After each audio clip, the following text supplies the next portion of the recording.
Même si m'a doré, on irait moi lisez les dorés. Quand m'y passe dans la rue, voilà toute mon négativité. Ça te dit, m'a doré, pas ta moi ton chapeau. Ton chapeau, la couleur. Dans la Réunion rurale des années 70, une tête ne se conçoit guère sans un chapeau. Des chapeaux, il y en a des milliers qui racontent chacun leur histoire.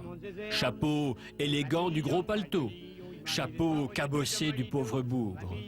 Chapeau à la cow-boy, relevé d'un bord, relevé des deux. Chapeau de paille, de feutre ou de toile, chapeau bancal, chapeau explosé. Quand mi monte ça l'Asie, baguette mademoiselle Suzy, t'en as dit un petit laitier, mais comme ça que mi gagne 4 coups de fusil. Pour une fois, les dames sont un peu mieux loties. D'ailleurs, elles ne portent pas de chapeau, mais des capelines. Mais à quoi servent-ils vraiment tous ces couvre-chefs? À protéger du soleil, bien sûr, mais à bien plus que ça encore. Ils font de ceux qui les portent quelqu'un, un vrai moune. Et oui, en ces temps-là, le chapeau reste encore un symbole d'émancipation. Par contre, pour séduire les filles, ça ne vaut plus un clou. Comme les Arabes, c'est personne. Premièrement, quand on s'accorde avec une fille, il faut une l'auto. Il faut une l'auto, malgré un vieux l'auto fait rien, mais pas vu qu'on a l'auto. De toute façon, c'est le début de la fin pour les chapeaux. Les casquettes, timidement, font leur apparition, mais surtout, la mode yéyé fait rage et les jeunes ont choisi la rupture. Fini le chapeau de papa et vive le cheveu long. 25 ans plus tard, les têtes ont encore changé. Le coco se porte rasé et la casquette, griffée s'il vous plaît, règne en maîtresse absolue. À quoi ressemblerons-nous dans 25 ans ?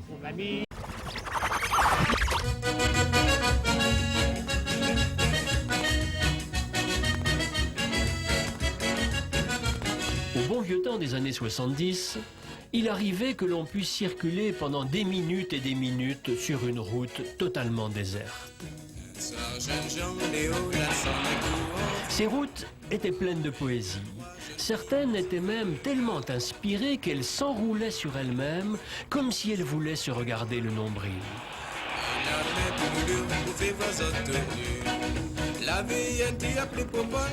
Et les bas-côtés permettaient d'aimables haltes pour acheter les produits du pays.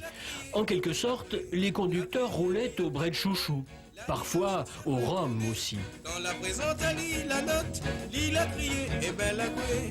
Il fallait voir Nicole dans le bras de Popol. Il était même des routes où pratiquement personne ne passait jamais, des routes de fin du monde, des bouts de pays livrés à la liberté des pousseurs de cerceaux et des joueuses de marelles.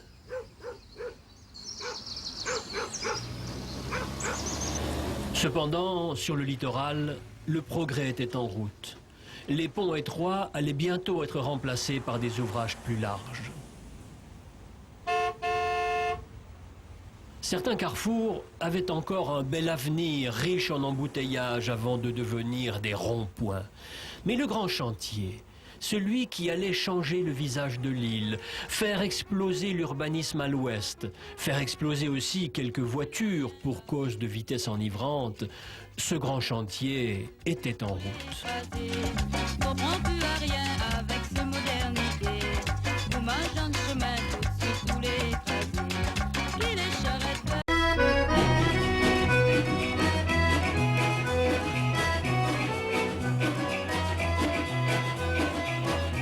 Dans les années 70, le géranium résiste encore. On rêve même de le voir redémarrer. Ce ne sera hélas pas le cas.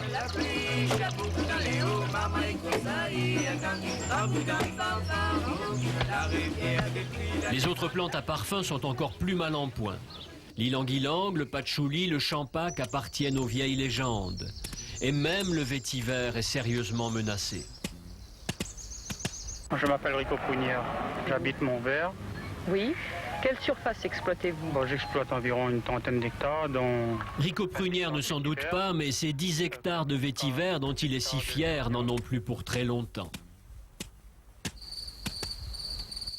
La grande idée du moment pour remplacer toutes ces cultures chancelantes est le tabac. Il pousse bien, il est fortement subventionné, il rapporte.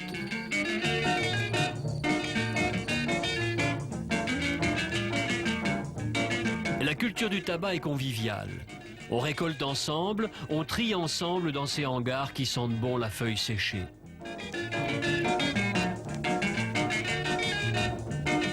Il y a même une sika.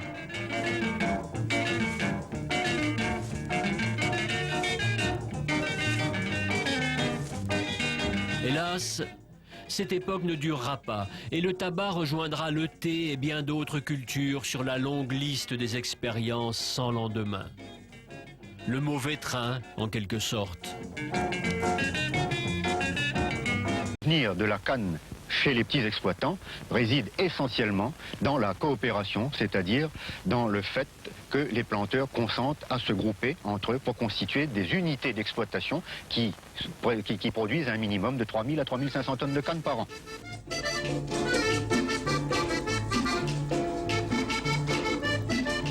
Oui, on parle déjà de survie de la canne dans les années 70.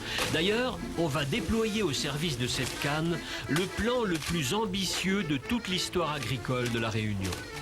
En quelques années, les vieilles méthodes vont disparaître.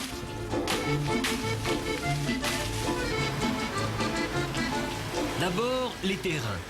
Ils sont remembrés, certains grands domaines sont morcelés au profit des petits planteurs et surtout, on épierre. Cet épierrage massif ouvrira la porte à la mécanisation. De plus en plus, le geste manuel va être remplacé par l'usage de la machine.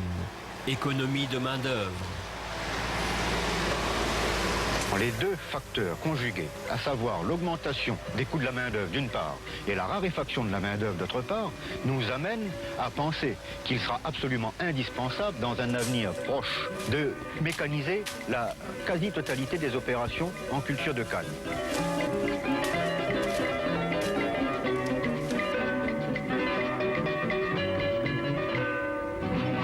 La recherche variétale, l'amélioration des méthodes de culture, l'irrigation permettent des rendements de plus en plus élevés.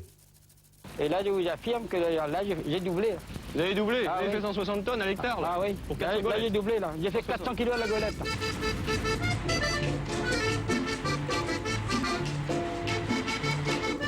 Mais en même temps disparaît tout un savoir-faire. Plus personne ne dépaille la canne aujourd'hui. Et plus personne ne la mange.